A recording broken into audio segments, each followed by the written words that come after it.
Hi. Rifle club എന്താ പടം, എജ്ജാതി പടം.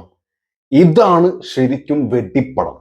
വെടിവെപ്പ് എന്നൊക്കെ പറഞ്ഞ പേര് പോലെ തന്നെ റൈഫിൾ ക്ലബിലേക്ക് നിങ്ങൾ എത്തിക്കഴിഞ്ഞാൽ പിന്നെ വെടിയോട് വെടി വെടി വെടിയോ വെടി വെടി. അതും എന്ത് രസമായിട്ടാ കാണിച്ചിരിക്കണം അറിയൂ. ഗംഭീര സിനിമ. നമുക്ക് ഉറപ്പിച്ച് പറയാൻ പറ്റും, ഗംഭീര സിനിമ. ഫാമിലി ഓഡിയൻസ് ഏത് രീതിയിലാണ് എടുക്കാൻ നമുക്ക് പറയാൻ പറ്റില്ല. കാരണം ഇത്തരത്തിൽ ഫുൾ വെടിവെപ്പ് ആയതുകൊണ്ട് അവർ ഏത് രീതി ബ്രൂട്ടൽ അല്ലെങ്കിൽ ഭയങ്കര വയലൻസ് ഒന്നും പറയാൻ കഴിയില്ല. കാരണം ആ വയലൻസ് എന്നുള്ള ഒരു സംഭവത്തിന്, അല്ലെങ്കിൽ നമുക്ക് കുറെ ആളുകളെ കൊല്ലാണല്ലോ എന്നുള്ളതിന് അപ്പുറത്തേക്ക് ഇത് കുറച്ചും കൂടി എൻജോയിങ് ആയിട്ടാണ് നമ്മളിലേക്ക് ഇവർ പ്രസന്റ് ചെയ്തിട്ടുള്ളത്. അത് ഭയങ്കര ഹാപ്പി ആയിട്ട് നമുക്ക് കണ്ടിരിക്കാനും കഴിയും. തുടക്കത്തിലെ നമ്മുടെ ഡാൻസറിന്റെ പുള്ളിയുടെ പേരെന്തായിരുന്നു, റംസാന്റെ ഒരു ഫൈറ്റ് ഉണ്ട്. റംസാനും അതുപോലെ നമ്മുടെ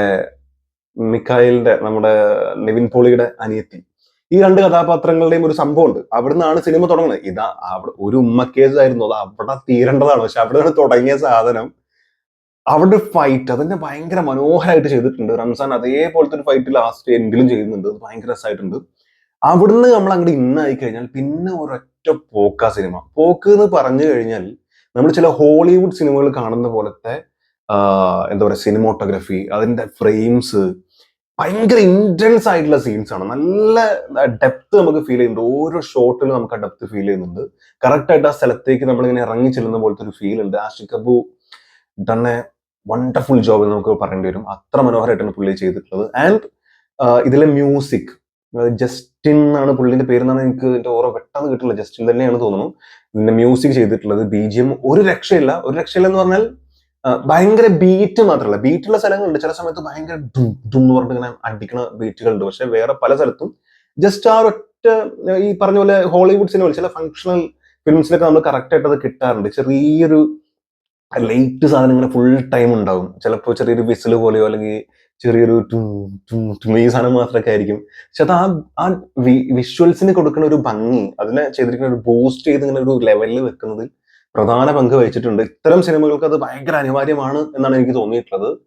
ആൻഡ് അതിനൊക്കെ മുകളിൽ വരേണ്ട സാധനമാണ് ഈച്ച് ആൻഡ് എവറിബഡി. ഈ സിനിമയിൽ അഭിനയിച്ചിരിക്കുന്ന എല്ലാവരും ഗംഭീരമായിട്ടാണ് ചെയ്തിരിക്കുന്നത്. ഗംഭീരം എന്ന് പറഞ്ഞാൽ ഒരു പേരെടുത്ത് പറയേണ്ട ആവശ്യമില്ല. എല്ലാവരും അങ്ങനെ തന്നെയാണ് പറഞ്ഞത്. ഒരാളുടെ പോലും ക്യാരക്ടർ നമുക്ക് പോരാൻ തോന്നിയിട്ടില്ല. എല്ലാ ആളുകളുടെയും ക്യാരക്ടറിന് കറക്റ്റ് ആയിട്ടുള്ള വലുപ്പവും കറക്റ്റ് ആയിട്ടുള്ള സ്പേസും, അത്ര ബോൾഡ് ആയിട്ടുള്ള ക്യാരക്ടേഴ്സ്. അതും റൈഫിൾ ക്ലബിലെ ഫാമിലി, മൊത്തം ഫാമിലിയാണ്. അതിലെല്ലാവരും എന്ത് രസം അറിയും. ഇവരൊരു പ്രധാനപ്പെട്ട ഒരു സംഭവം എന്ന് പറയുന്നത്, പരസ്പരം ഇവർ അങ്ങോട്ടും ഇങ്ങോട്ടും ഊക്കുന്നുണ്ട്. വന്നിട്ട് ഊക്കുക എന്ന് പറഞ്ഞാൽ കളിയാക്കി ഇതിലെ മെയിൻ ക്യാരക്ടേഴ്സിലെ അവറാൻ എന്ന് പറയുന്ന നമ്മളെ ദിലീഷ് പോത്തിന്റെ കഥാപാത്രത്തിന് ഫുൾ ഊക്കല. അത് എന്താ പറയുക, ശിക്കാരി ശംഭു ആയിട്ടാണ് കണക്ട് ചെയ്യുന്നത്. പക്ഷെ ഈ ഊക്കുന്ന ആളുകൾക്ക് തന്നെ അറിയാം ഇയാൾ ഈ സംതിങ് മോർ, ഭയങ്കര സംഭവമാണ്. അപ്പൊ നമുക്കും ആ ബൂസ്റ്റ് ചെയ്യുന്ന രീതി ഭയങ്കര ഇഷ്ടപ്പെടും. അവറാൻ വരട്ടെ കാണാം എന്നുള്ള, ഇപ്പൊ കാണാന്ന് പറയില്ല, ആ സാധനം നമുക്ക് ഓരോ ക്യാരക്ടറിലും ഫീൽ ചെയ്യുന്നുണ്ട്. അതുപോലെ ഹനുമാൻ കൈൻഡ് ആക്ച്വലി എന്തിനാണ് ഇതിൽ എന്നുള്ളൊരു ഫീൽ തുടക്കത്തിൽ ഉണ്ടായിരുന്നു. ഓക്കെ, ഹനുമാൻ കൈൻഡിനെ വേണ്ട ആവശ്യം ഉണ്ടായിരുന്നോ, ഇയാളെ വെറുതെ ഇങ്ങനെ കൊണ്ടുവന്ന് വെക്കണോന്നൊക്കെ. പക്ഷെ റൈഫിൾ ക്ലബിലേക്ക് പുള്ളിക്കാരൻ്റെ ഒരു എൻട്രി ഉണ്ട്, ആക്ച്വലി റീ എൻട്രി ഉണ്ട്. ആദ്യം വന്നിട്ടൊരു എന്താ പറയാ ചമ്മിച്ചളിഞ്ഞ് പോവാണ്. പക്ഷെ അത് കഴിഞ്ഞിട്ടൊരു എൻട്രി ഉണ്ട് മോനെ. സ്ലോമോയിൽ ഇങ്ങനെ പുള്ളിന്റെ ഒരു നടത്തം, എന്താ സ്വാഗ്. അവിടെ പുള്ളിന്റെ ഒരു സോങ്, പുള്ളി തന്നെ പാടിയ സോങ് ആണെന്നാണ് എന്റെ വിശ്വാസം. ഒരു പാട്ടുണ്ട്, ഒരു ഇംഗ്ലീഷ് പാട്ട്. ഇങ്ങനെ അത് ഭയങ്കര ഫീൽ ആയിരുന്നു, പറഞ്ഞറിയിക്കാൻ കഴിയില്ല. കണ്ടു തന്നെ നിങ്ങൾ അനുഭവിച്ചറിയേണ്ട ഒരു സാധനമാണ്. പുള്ളിന്റെ നടത്തെ ഭയങ്കര യുണീക്ക് ആയിട്ടുള്ള നടത്താണ് അത്. പുള്ളിന്റെ ഇതിനു മുമ്പുള്ള മറ്റേ സോങ്ങിലൊക്കെ നമുക്കത് ഫീൽ ചെയ്യുന്നുണ്ട്. അതായത് ഇപ്പം എനിക്ക് ഫീൽ ചെയ്തത്, നമ്മുടെ കിങ് കോങ് സിനിമയിൽ കോങ് നടന്നു വരുന്ന ഒരു സ്റ്റൈൽ ഉണ്ടല്ലോ, ആ സാധനല്ലേ, ഈ അടിക്കണ സാധനം, അങ്ങനത്തെ ഒരു ഫീൽ എനിക്കിത് കിട്ടി. അത് മനഃപൂർവ്വം പുള്ളി ഇതിന് വേണ്ടി ചെയ്തതാണോ അതോ റിയൽ ആയിട്ട് പുള്ളി അങ്ങനെയാണോ എനിക്കറിയില്ല. But that was amazing. നല്ല രസം ഉണ്ടായിരുന്നു. ആ ഒരു നടത്തവും പുള്ളി വന്നിട്ടുള്ള ചിരിയും ആ പോക്ക് ചൂണ്ടിലെ നിപ്പും ഭയങ്കര സ്വാഗായിരുന്നു. സ്ക്രീൻ പ്രസൻസ് ആയിരുന്നു. അതെനിക്ക് ഭയങ്കരമായിട്ട് ഇഷ്ടപ്പെട്ടു. അപ്പോഴേ നമുക്ക് മനസ്സിലായത് ഇദ്ദേഹം ഹനുമാൻ കൈൻഡ് ഒരു സിനിമയ്ക്കുള്ള ആളുണ്ട് എന്നുള്ളത് പ്രൂവ് ചെയ്യുന്ന സമയമായിരുന്നു. അത് ഭയങ്കരമായിട്ട് ചെയ്തിട്ടുണ്ട്. അതുപോലെ നമ്മുടെ ഇട്ടി എന്ന് പറഞ്ഞ റോൾ ചെയ്തിരിക്കുന്നത് എൻ്റെ അമ്മ വാണിഷ്നാഥ്. എൻട്രി തന്നെ ഒരു സൂപ്പർ ഗംഭീര എൻട്രി ആയിരുന്നു.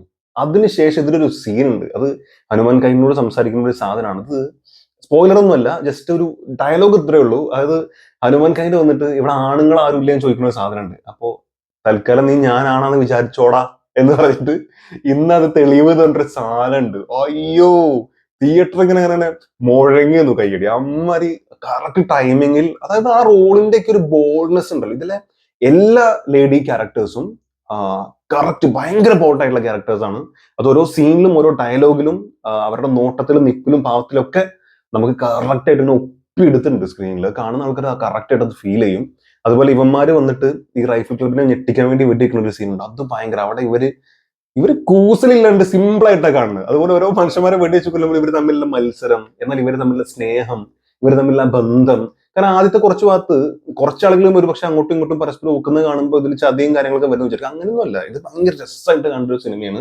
അതും അവസാനത്തെ ഒരു 30 മിനിറ്റ് നേരം വെടിവെപ്പ് എന്ന് പറഞ്ഞാൽ ഏതൊക്കെ തോക്കുകളാണ് എന്തൊക്കെ ഉപയോഗിച്ചെന്ന് അറിയില്ല, വെടിവെച്ച് തകർക്കാണ്. ഒരു റൈഫിൾ ക്ലബ് മുഴുവൻ വെടിച്ച് തകർക്കാണ് ഇങ്ങോട്ട് അങ്ങോട്ടും ഇങ്ങോട്ടും. ആ സീനൊക്കെ അത് എന്താ പറയുക, എക്സിക്യൂട്ട് ചെയ്തിരിക്കുന്ന വിധം എന്ന് പറയുന്നത് ബ്രില്യന്റ്, അങ്ങനെ വേണം പറയാൻ. ബ്രില്യന്റ് ആണ്, അത് വളരെ നന്നായിട്ട് ചെയ്തിട്ടുണ്ട്. അതുപോലെ ക്യാരക്ടേഴ്സ് എടുത്ത് പറയുകയാണെങ്കിൽ ദിലീഷ് പോത്തന്റെ ക്യാരക്ടർ സൂപ്പർ ക്യാരക്ടറാണ്. ദിലീഷ് പോത്തന്റെ വൈഫായിട്ട് ചെയ്തിട്ടുള്ള പുള്ളിക്കാരി ഈ അച്ചായൻ ക്യാരക്ടേഴ്സ് ചെയ്യുമ്പോൾ കിട്ടുന്ന ഒരു ഫീൽ ഭയങ്കര ഭയങ്കര ബോൾഡ് ആയിട്ട് എല്ലാ സമയത്തും നമുക്ക് ഫീൽ ചെയ്യാറുണ്ട്. അത് മനോഹരമായിട്ട് ചെയ്തിട്ടുണ്ട്. അതുപോലെ ആരൊക്കെ ഇതിൽ പറയണ്ടേ, വിജയരാഘവൻ, അതുപോലെ RDXലെ വില്ലൻ വിഷ്ണു എന്നാണ് പുള്ളിക്കാരന്റെ പേര് എന്നാണ് എന്റെ ഓർമ്മ. എന്തായാലും പുള്ളി നൈസാണ്. ഇതില് സിമ്പിൾ ഫിസിക്സ് ആണെന്ന് പറഞ്ഞിട്ട് ഒരളവിലേക്ക് ഒരു സാധനം ഉണ്ട്, അതയ്യോ സൂപ്പർ സാധനം. അത് ഭയങ്കര ഗംഭീരമായിട്ട് വന്നിട്ടുണ്ട്. അതുപോലെ ഇതിലെ പാട്ടുകൾ വലിയ മോശമല്ല. അതിലൊരു പ്രണയപ്പാട്ടുണ്ട്, അത് മാത്രമേ എനിക്ക് അയ്യോ ആരത് പാടിയിരിക്കുന്നത് വേണ്ടില്ല എന്നല്ലോ തോന്നിയ ഒരു സാധനം. അതുപോലെ ഇതിലൊരു അമ്മച്ചി ഉണ്ട്, വല്ല നടന്ന മക്കളെ സാധനമൊക്കെ ഉണ്ട്, അതൊക്കെ ഗംഭീരാണ്. ചോറൊക്കെ പിന്നെ തിന്നാം, ഭക്ഷണമൊക്കെ പിന്നെ കഴിക്കാം എന്ന് പറഞ്ഞിട്ടുള്ള ഒരു സാധനം ഉണ്ട്, അത് ഭയങ്കര രസമായിട്ട് വന്നിട്ടുണ്ട്. അതുപോലെ ചെറിയ ഡബിൾ മീനിങ് ഉള്ള ചെറിയ ചെറിയ 2-3 സാധനങ്ങളുണ്ട്, പക്ഷെ അതൊക്കെ ഭയങ്കര രസമായിട്ട് തന്നെ വന്നിട്ടുണ്ട്. പിന്നെ ലാസ്റ്റ് നമ്മൾ എടുത്തു പറയേണ്ടത് നമ്മുടെ മാൻ ബിഹൈൻഡ്, അല്ലെങ്കിൽ the captain of the ship, Ashiq Kapoor സംവിധാനം. അയ്യോ ഗംഭീരം, വേറൊന്നും പറയാനില്ല. ഈ സിനിമ തുടക്കം മുതൽ അവസാനം വരെ ഇത്രയും എൻഗേജിങ് ആയി.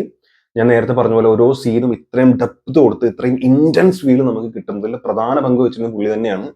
പുള്ളിക്കൊരു മികച്ച കയ്യടി. ഇത്തരത്തിലുള്ള സിനിമകൾ, വളരെ നല്ല സിനിമകൾ ഇനിയും വരട്ടെ എന്ന് ആശംസിക്കുന്നതോടൊപ്പം ഒരു പേടി കൂടി ഇവിടെ എടുത്തിടാൻ ആഗ്രഹിക്കുന്നു. അത് മാർക്കോ എന്ന് പറഞ്ഞ സിനിമ, ആ സിനിമ കുറച്ച് ചലഞ്ചിങ് ആയി ഇപ്പോ എന്നൊരു തോന്നൽ എന്റെ ഉള്ളിലേക്ക് ഉണ്ടായി. ഇതുവരെ എനിക്കതില്ലായിരുന്നു, പക്ഷെ ഇപ്പൊ കുറച്ച് ചലഞ്ചിങ് ആണ്.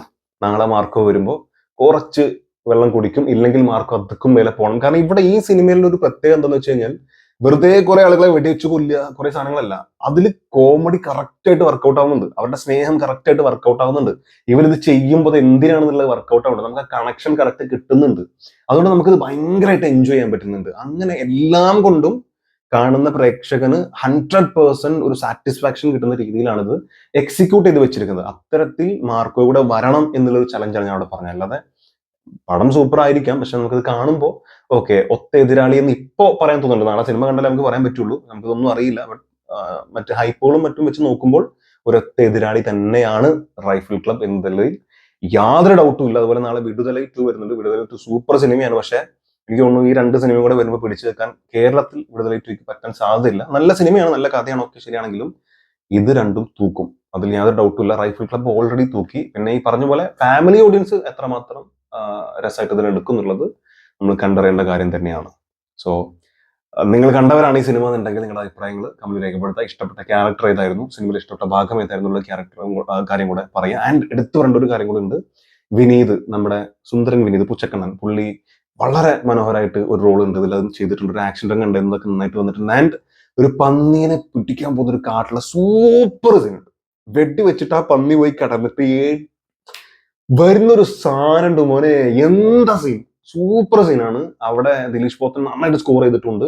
ആ സീനൊക്കെ must watch in theatres. So എനിക്ക് തോന്നുന്നു നിങ്ങൾ ഇത്തരത്തിലുള്ള സിനിമകൾ ഇഷ്ടപ്പെടുന്ന ആളുകളാണെങ്കിൽ നിങ്ങൾക്ക് ഒരുപാട് സാറ്റിസ്ഫാക്ഷൻ കിട്ടുന്ന സിനിമയായിരിക്കും റൈഫിൾ ക്ലബ്. സോ നേരത്തെ പറഞ്ഞ പോലെ അഭിപ്രായങ്ങൾ കമന്റ് രേഖപ്പെടുത്തുക. Thank you so much for watching this video.